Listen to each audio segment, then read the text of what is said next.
बा नोंथांमोननो मिथिहोनांगौनि दायित्व आंनि सायाव दङ बेखायनो आं मा मावनो लादों बेफोरखौ मिथिहोनो हिसाबै आङो गसंबाय बयबो मोजाङै दंजोबो ना रायजोफ्रा मोखां गोजों गोजों नुथारदों माथो एबार साबसिन जाया होमबा साबसिन जागोनखाय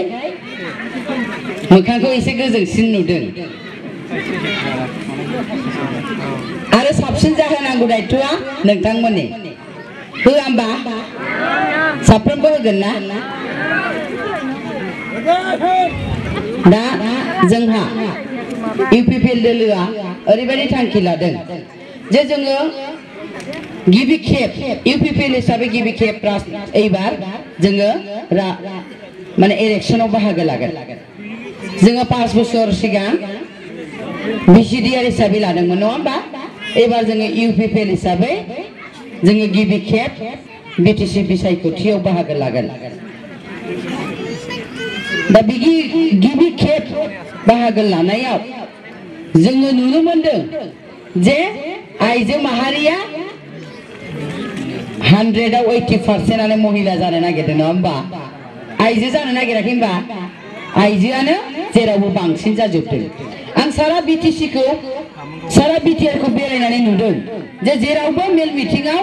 आइजो माहारियानो बांसिन बाहागो लादों मानोना सोलायनायखौ लुबैदों दुखु खस्थ' लानांगौबा बिमाया लानांगौ जायो नङा होमबा बिमा माहारिया बांसिन लानो गोनां जायो आरो जोङो गोबां रायजो राजा आइ आफाया बिसेसकरि जोंनि बिमा माहारिया सोरबा गावनि अनजालु फिसालाखौ बावबाय सोरबाया गावनि बिदा फंबायखौ बावबाय सोरबाया गावनि फिसायखौ बावबाय दिनै बेजोंसो जोङो बिटिआरखौ मोननो हाबाय जों ओरैनो सरकारनिफ्राय दलबै मोनबोनाय नङा गोबां मानसिनि थै बावनाय दिनै एनडिएफबिआ लेवार बेलावनि आदार जाबोदों हाग्रा बंग्रायाव बेजोंसो दिनै जों बिटिआरखौ मोननो हादों रायजोआसो होगोन भटखौ सोरबा लिडारा होआ आं सासे सेन्ट्रेल लिडार जानो हागौ आंहा 10टा 80जों भट होनो मोननाय मोन्थाय गैया मोनसेल' होनो मोनगोन आङो मोनसेल' अब्ला बे पावारा सोराव थानांगौ रायजोनाव नंगौ नङा गासैबो मोन्थाया रायजोनि आखायाव थानांगौ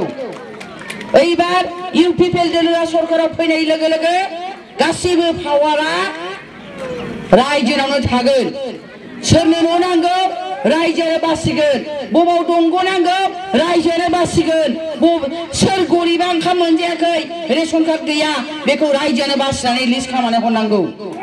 गासिबो मोन्थाया रायजोनावनो थानांगोन मानोना रायजोआसो भट होयो रायजोजोंसो राजा ओंखायनो पावारावबो रायजोआनो थानांगौ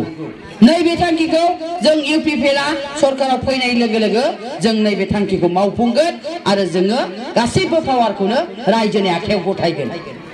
रायजोआ बिजिरनांगोन सोर गरिबा न' मोनाखै सोर गरिबा लेट्रिन मोनाखै सोर गरिबा रेशन कार्ड गैजाया सोर बिमा बुरैया दिनै मुलि गरसे बायनानै जानो थाखाय 250 बै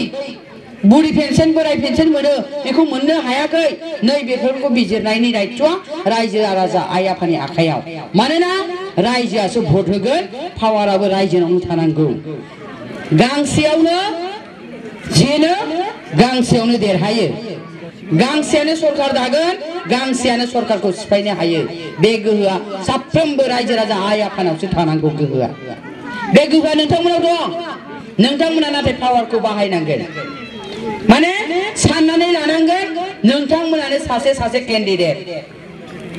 नोंथांमोनानो रन्जित बसुमतारी दिनैनिफ्राय नोंथांमोनानो साननानै लानांगोन आंनो सासे केन्डिडेट अब्लासो नोंखौ रावबो बायनानै लांनो हानाय नङा गावखौ केन्डिडेट होननानै साननानै लाबासो जेब्लाबो देरहानो हायो आंनो केन्डिडेट आंनो रन्जित बसुमतारी आं देरहाबासो रन्जितआ देरहायो आं जेनबा रन्जितआ जेनो नैबे थांखिखौ लानांगौ रायजो राजा आइ आफाफोर अब्लासो जोङो देरहानो हागोन अब्लासो नोंखौ रावबो बायनानै लांनो हानाय नङा अब्लासो थाखा फैसाजोंबो गोजावनाय नङा